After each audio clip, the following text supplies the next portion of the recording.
Cuse fans, you couldn't have scripted it better than a Hollywood scriptwriter. What a way to end the 2013 football season for the Cuse.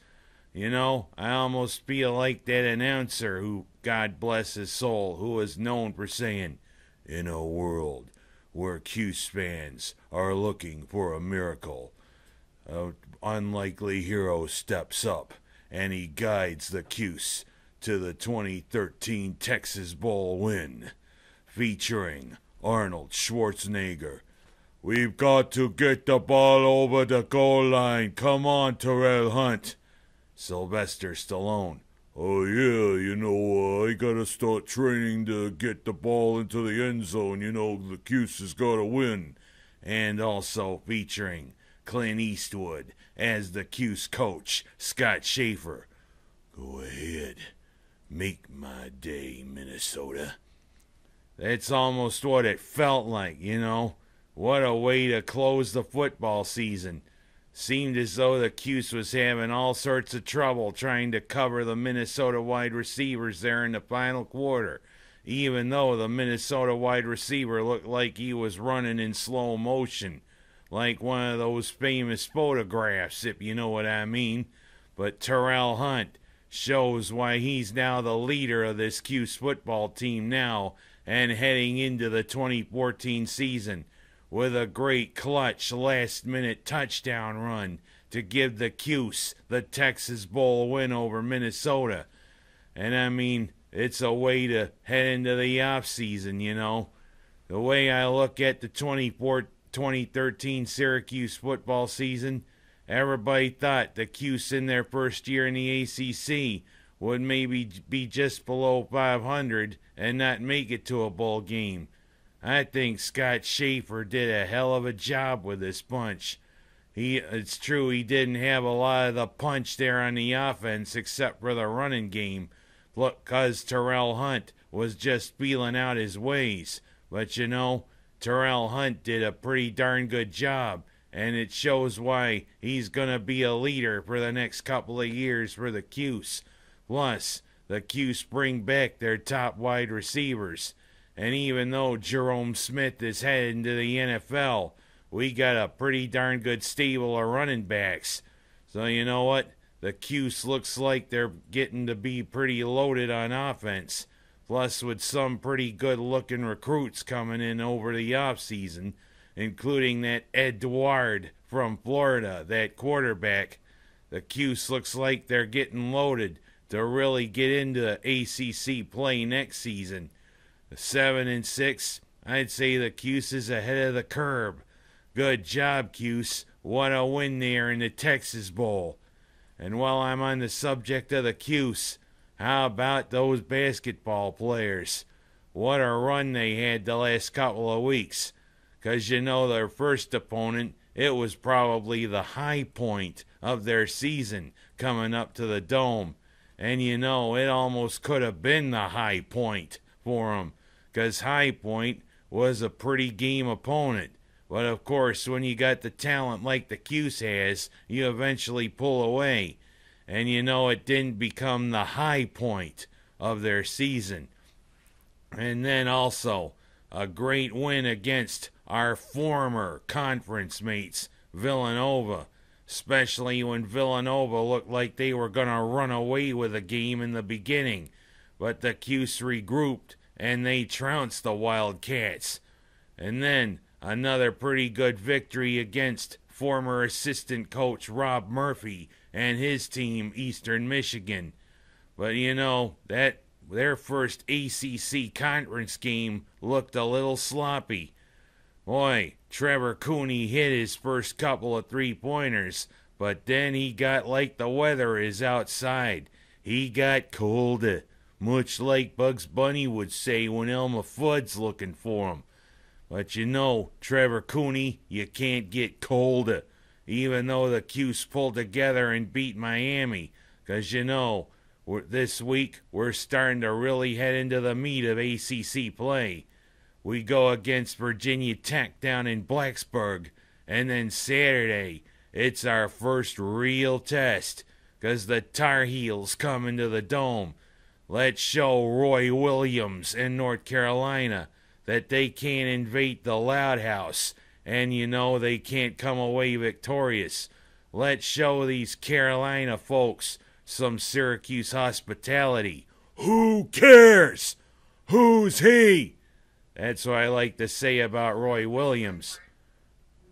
That's what I like to say about Roy Williams. But in a few weeks, I'd like to say that about Mike Krzyzewski when Duke comes into the Carrier Dome. Of course, when we play the return game in Cameron Indoor Stadium, Duke's probably going to have a nice welcome. But we're in ACC play and we're still undefeated. Let's whip those Hokies. Then let's whip those Tar Heels.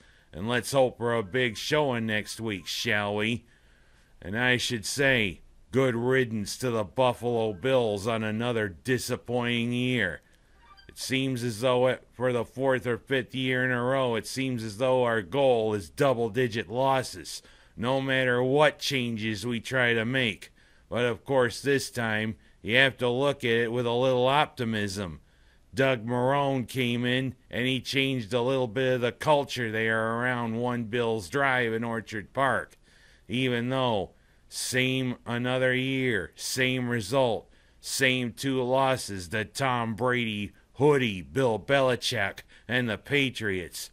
But we're going into the off-season with a little optimism. Of course, there'll be a few changes made.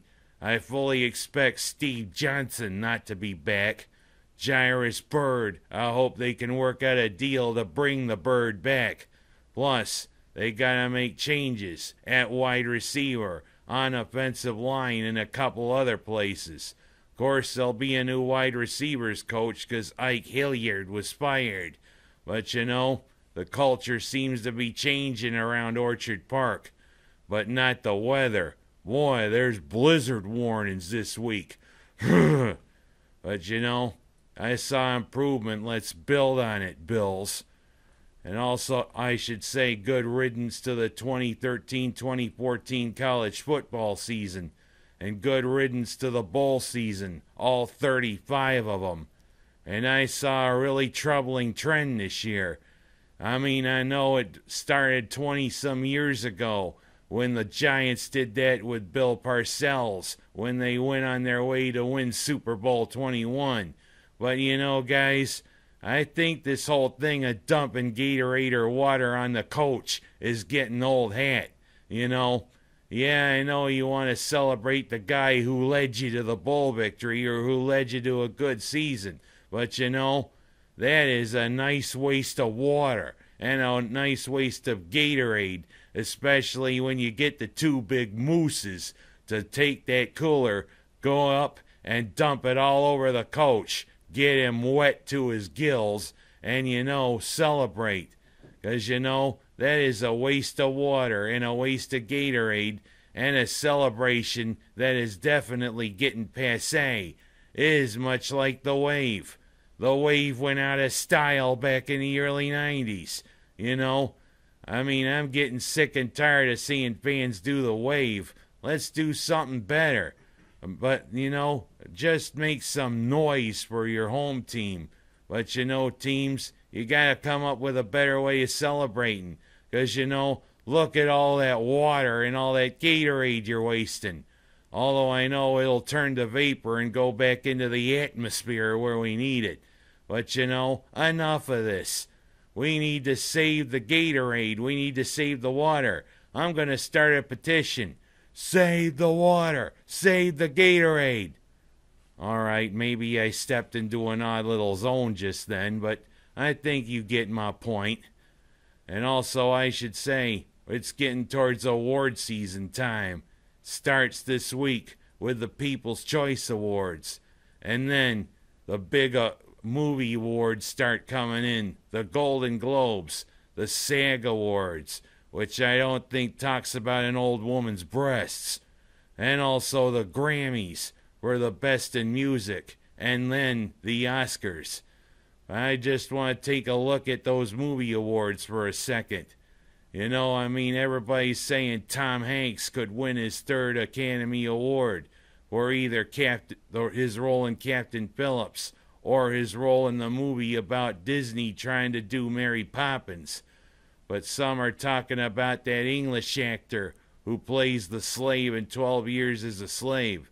Heck, sometimes I have trouble pronouncing his name. I will tell you, I'm really hoping to see Bruce Dern finally get something that has long eluded him, a great award, because he's been a great character actor for 40, 50 years, even if it's mostly playing villainous roles. Hell, 40 years ago, he was the most hated man in America when he shot dead John Wayne in The Cowboys. He's tangled with Wayne, he's tangled with Clint Eastwood, he's tangled with a lot of great actors.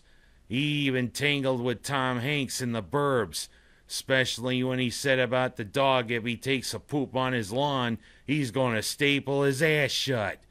Boy, that was one great line from The Burbs. But you know, Bruce Dern, in his late 70s, may finally get his due, because he's up for Best Supporting Actor at the Golden Globes. Let's hope the Academy Awards can follow suit. He's a great actor who's been around a long time. Thing is, it seems as though there's been a little trend.